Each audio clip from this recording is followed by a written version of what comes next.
64. The Fighting Cricket. During the reign of Xuan Ti, cricket fighting was very much in vogue at court, levies of crickets being exacted from the people as a tax. On one occasion, the magistrate of Huiyin, wishing to make friends with the governor, presented him with a cricket which, on being set to fight, displayed very remarkable powers. So much so that the governor commanded the magistrate to supply him regularly with these insects. The latter, in his turn, ordered the beetles of his district to provide him with crickets. And then it became a practice for people who had nothing else to do to catch and rear them for this purpose. Thus, the price of crickets rose very high. And when the beetles' runners came to exact even a single one, it was enough to ruin several families. Now, in the village of which we are speaking, there lived a man named Shang, a student who had often failed for his bachelor's degree. And, being a stupid sort of fellow, his name was sent in for the post of beetle. He did all he could to get out of it, but without success. And by the end of the year, his small patrimony was gone. Just then came a call for crickets, and Shang, not daring to make a light call upon his neighbors, was at his wit's end, and in his distress determined to commit suicide. "What's the use of that?" cried his wife. "You do better to go out and try to find some." So off went Shang in the early morning with a bamboo tube and a silk net, not returning till late at night. And he searched about in tumble-down walls, in bushes, under stones, and in holes, but without catching more than 2 or 3, do what he would. Even those he did catch were weak creatures, and of no use at all, which made the magistrate fix a limit of time, the result of which was that in a few days Shang got 100 blows with the bamboo. This made him so sore that he was quite unable to go after the crickets anymore, and, as he lay tossing and turning on the bed, he determined once again to put an end to his life. About that time, a humpbacked fortune-teller of great skill arrived at the village, and Shang's wife, putting together a trifle of money, went off to seek his assistance. The door was literally blocked up, fair young girls and white-headed dames crowding in from all quarters. Our room was darkened, and a bamboo screen hung at the door, an altar being arranged outside at which the fortune-seekers burnt incense in a brazier and prostrated themselves twice, while the soothsayer stood by the side and, looking up into vacancy, prayed for a response. His lips opened and shut, but nobody heard what he said, all standing there in awe waiting for the answer. In a few moments, a piece of paper was thrown from behind the screen, and the soothsayer said that the petitioner's desire would be accomplished in the way he wished. Shang's wife now advanced, and placing some money on the altar, burnt her incense and prostrated herself in a similar manner. In a few moments, the screen began to move, and a piece of paper was thrown down, on which there were no words, but only a picture. In the middle was a building like a temple, and behind this a small hill, at the foot of which were a number of curious stones, with the long, spiky feelers of innumerable crickets appearing from behind. Hard by was a frog, which seemed to be engaged in putting itself into various kinds of attitudes. The good woman had no idea what it all meant, but she noticed the crickets, and accordingly went off home to tell her husband. "Ah," said he, "this is to show me where to hunt for crickets." And, on looking closely at the picture, he saw that the building very much resembled a temple to the east of their village. So he forced himself to get up, and leaning on a stick, went out to see crickets behind the temple. Rounding an old grave, he came upon a place where stones were lying scattered about, as in the picture, and then he set himself to watch attentively. He might as well have been looking for a needle or a grain of mustard seed, and by degrees he became quite exhausted without finding anything, when suddenly an old frog jumped out. Shang was a little startled, but immediately pursued the frog, which retreated into the bushes. He then saw one of the insects he wanted sitting at the root of a bramble, but on making a grab at it, the cricket ran into a hole, from which he was unable to move it until he poured in some water, when out the little creature came. It was a magnificent specimen, strong and handsome, with a fine tail, green neck, and golden wings. And putting it in his basket, he returned home in high glee to receive the congratulations of his family. He would not have taken anything for this cricket, and proceeded to feed it up carefully in a bowl.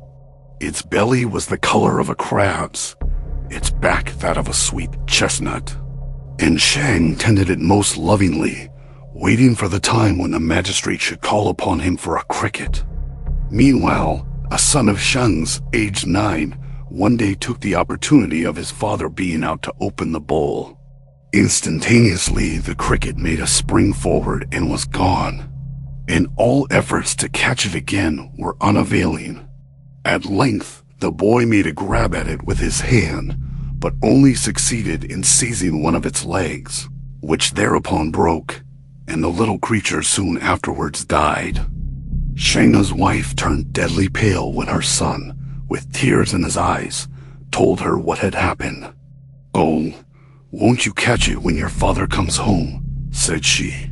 At which the boy ran away, crying bitterly. Soon after Shang arrived, and when he heard his wife's story, he felt as if he had been turned to ice, and went in search of his son, who, however, was nowhere to be found, until at length they discovered his body lying at the bottom of a well.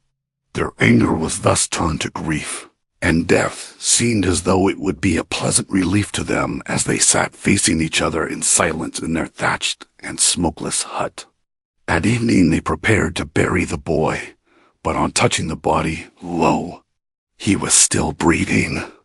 Overjoyed, they placed him upon the bed, and towards the middle of the night he came round. But a drop of bitterness was mingled in his parents' cup when they found that his reason had fled. His father, however, caught sight of the empty bowl in which he had kept the cricket, and ceased to think any more about his son, never once closing his eyes all night.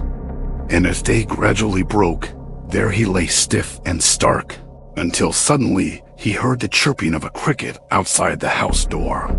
Jumping up in a great hurry to see, there was his lost insect, but on trying to catch it, away it hopped directly. At last he got it under his hand, though, when he came to close his fingers on it, there was nothing in them. So he went on, chasing it up and down, until finally it hopped into a corner of the wall. And then, looking carefully about, he espied it once more, no longer the same in appearance, but small and of a dark red color. Shang stood looking at it, without trying to catch such a worthless specimen, when all of a sudden the little creature hopped into his sleeve.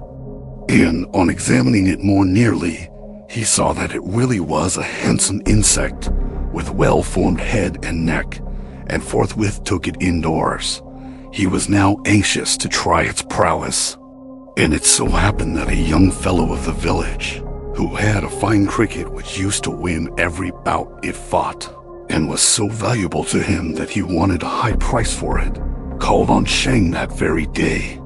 He laughed heartily as Shang's champion, and producing his own, placed it side by side, to the great disadvantage of the former. Shang's countenance fell, and he no longer wished to back his cricket. However, the young fellow urged him, and he thought that there was no use in rearing a feeble insect, and that he had better sacrifice it for a laugh. So they put them together in a bowl. The little cricket lay quite still like a piece of wood, at which the young fellow roared again, and louder than ever when it did not move, even though tickled with a pig's bristle. By dint of tickling it was roused at last, and then it fell upon its adversary with such fury that in a moment the young fellow's cricket would have been killed outright, had not its master interfered and stopped the fight. The little cricket then stood up and chirped to Shang as a sign of victory. And Shang, overjoyed, was just talking over the battle with the young fellow, when a cock caught sight of the insect and ran up to eat it. Shang was in a great state of alarm, But the cock luckily missed its aim, and the cricket hopped away, its enemy pursuing at full speed. In another moment, it would have been snapped up, when lo! To his great astonishment, Shang saw his cricket seated on the cock's head, holding firmly onto its comb. He then put it into a cage, and by and by sent it to the magistrate, who, seeing what a small one he had provided, was very angry indeed. Shang told the story of the cock, which the magistrate refused to believe, and set it to fight with other crickets, all of which it vanquished without exception. He then tried it with a cock, and as all turned out as Shang had said, he gave him a present and sent the cricket into the governor. The governor put it into a golden cage and forwarded it to the palace, accompanied by some remarks on its performances.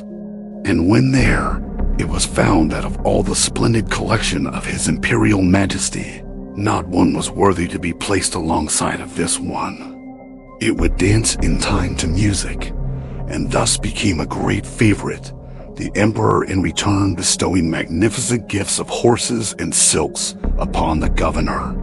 The governor did not forget whence he had obtained the cricket, and the magistrate also well rewarded Shang by excusing him from the duties of beadle, and by instructing the literary chancellor to pass him for the first degree. A few months afterwards, Shang's son recovered his intellect, and said that he had been a cricket, and had proved himself a very skillful fighter. The governor too rewarded Shang handsomely, and in a few years he was a rich man, with flocks and herds and houses and acres, quite one of the wealthiest of mankind. Thanks for watching.